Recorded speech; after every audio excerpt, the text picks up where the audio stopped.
ইয়া আইয়ুহাল্লাযীনা আমানুল্লাহ, হে ঈমানদারগণ, তোমরা যারা আল্লাহর উপর ঈমান এনেছো, বিশ্বাস স্থাপন করেছো, আস্থা রেখেছো,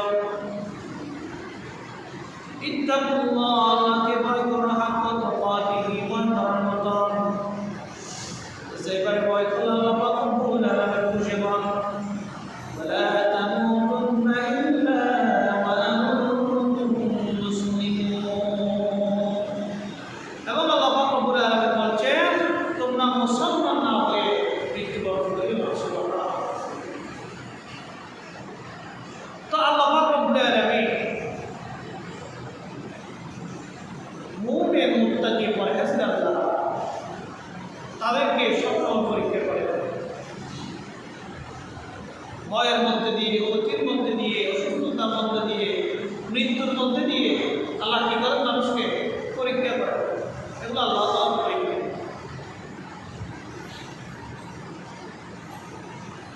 وَلَنَبْلُوَنَّكُمْ بِشَيْءٍ مِّنَ الْخَوْفِ وَالْجُوعِ وَنَقْصٍ مِّنَ الْأَمْوَالِ وَالْأَنفُسِ وَالثَّمَرَاتِ وَبَشِّرِ الصَّابِرِينَ। এই পরীক্ষার মধ্যে যারা উত্তীর্ণ হবে, আল্লাহ পাক রব্বুল আলামিন তাদেরকে সুসংবাদ দেওয়ার কথা বলেছেন। সুবহানাল্লাহ। তাহলে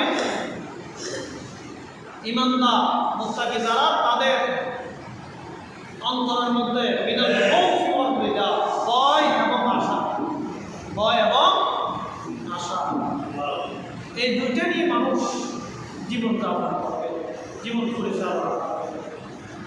মানুষ ক্ষতিগ্রস্ত হবে, মুসলমান ক্ষতি হলো লাভ, লাভ হলো লাভ, মুসলমানের ক্ষতি হলো লাভ, লাভ হলো লাভ।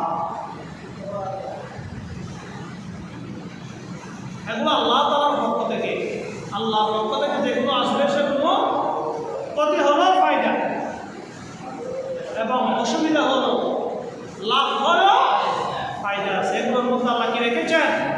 ক্ষতির মধ্যে আল্লাহ উত্তম পরিকল্পনা, ভালো কিছু আল্লাহ তাআলা লিখে রেখেছেন। সেই জন্য মুসলমানের ক্ষতিও কি লাভ।